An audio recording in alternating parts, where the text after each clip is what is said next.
นี้มาพบกับคุณน้อยอีกแล้วนะคะพี่น้อง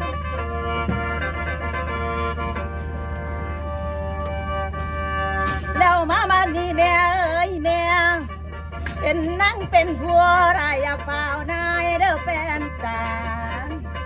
เพิ่นให้บทแสดงมาจังให้เป็นแนวนี้อันความดีมีไว้ยั่วในใจดอกสุยางเพิ่นให้บทแสดงนางเป็นตัวกงเรื่องนี้ดีหายอย่าได้สั่ง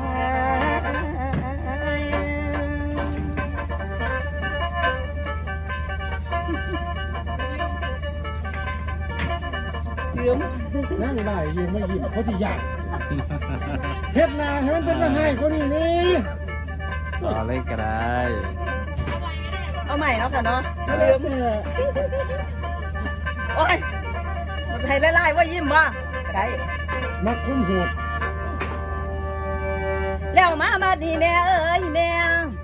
เป็นนั่งเป็นผัวรายอย่าเป่านายเด้อแฟนจ๋าเพิ่นให้บทแสดงมาจังไดเป็น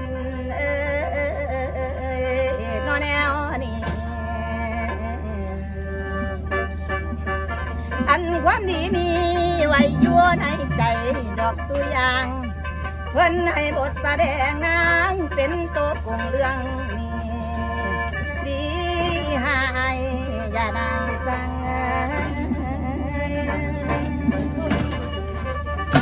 เล่นไปตามเพิ่นตั้งบางเรื่องเด้อวางก่อนตัวกงขอวิ่งวอนให้เบิ่งแง่งแน่เด้อทางละย้ำลงไปหลังหานบ่มีพานบ่มีดาละให้มาเป็นดอกแม่ป่า